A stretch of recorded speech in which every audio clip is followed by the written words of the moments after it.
guys, Matt Spitzer here with a special deck profile for you today. We went to Richmond Regionals yesterday, where as some of you may know, I took third place. I lost round one, very first round, to myself really. I felt like I didn't know what I was doing, and it was that round where I realized exactly how I need to play the deck. And after that point, I went 7 rounds undefeated. I didn't even go to game 3 except for my one round against Mr. Peter Catani.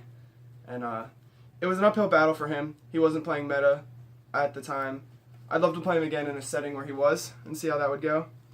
But I was playing Hirudegarn, blue-yellow, turbo kill you deck. The goal of this deck is to kill you when you have 2 energy. When you and your opponent are both low on energy, your cards are way better than theirs, your 1-drops are way better than theirs, and you're playing all 1-drops.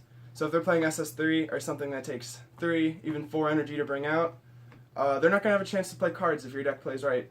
So this is definitely the most broken deck this game has ever seen. Mecha Frieza was good, but it gave your opponent a chance to play, and this deck is just too consistent. It's unreal. So for the deck profile. Alright guys, to start off, I was playing 3 Successor of Hope. This searches your combo piece, Bardock, right here.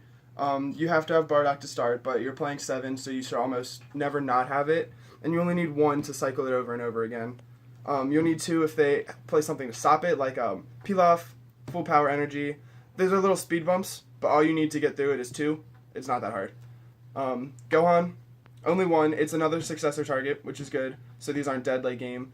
And if you're at 1 life left, you can just spam this guy over and over again to bring out Gotens and skip the middleman, Sir Bardock.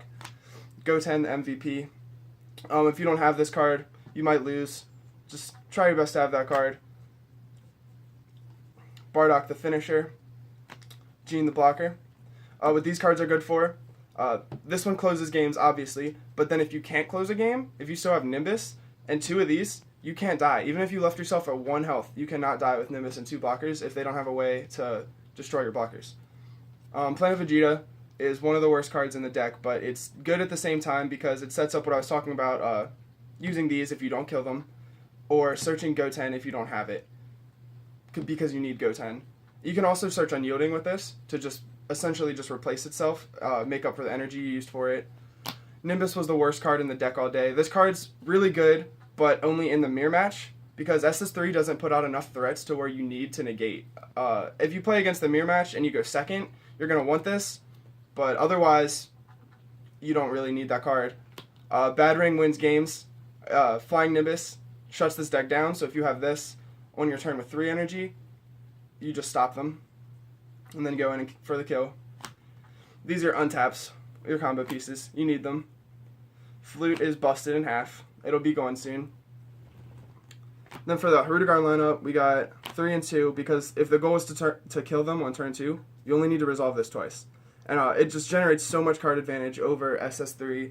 The reason why we play this leader, essentially, is for those and to play the best super combo in the game. Filters through your entire deck so fast, it's ridiculous. 2 Furthering and 1 Phantom Flame. I was going to play 3 Furthering, but you can't charge it. And early in the game, I don't know, I felt like for consistency reasons I was going to play that one. And it actually blew my opponent out a few times throughout the day. And then for Overwhelm, we got 1 Scientist Fu and 2 Mass Aim.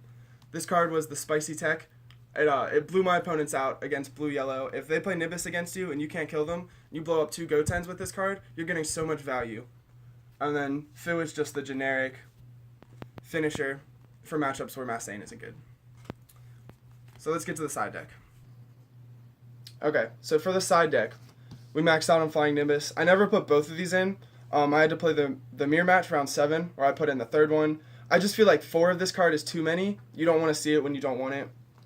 I never really put in the 2nd one. I thought about playing 2 in the main deck before we went, which is why it's in there, but I never felt the need to put it in. Same with that. I never put in the extra ones. Furthering was against SS3. Flying Nimbuses and these, they're not needed against SS3. So I side these 2 out, and I'll put in turbo cards like Furthering and minus Killy Zone is what I side out Nimbus and blockers for. These cards just help you get to your combo pieces faster. It's essentially just siding them out and not putting anything back in. It's like a Upstart Goblin, for those of you that have played Yu-Gi-Oh! Time Control, Cronoa. For the Shugesh matchups, it was never relevant. And these are my Overwhelm guys. I'll switch out Mass Saiyan for this in any matchup where Mass Saiyan isn't relevant. It was almost all day, but against, I guess, SS3 red blue, green blue, stuff like that, you just don't need Mass Saiyan. Speaking of mono blue and green blue, this card is to hit the Vegetos, the Bergamos. They can't combo out of an attack like this. It's going to have like 120,000 attack, and it's only going to cost you 1 card. You're going to kill their tank with it. And this is just to get through like Flying Nimbus blockers decks, like the Mirror Match, but I never really sided it in.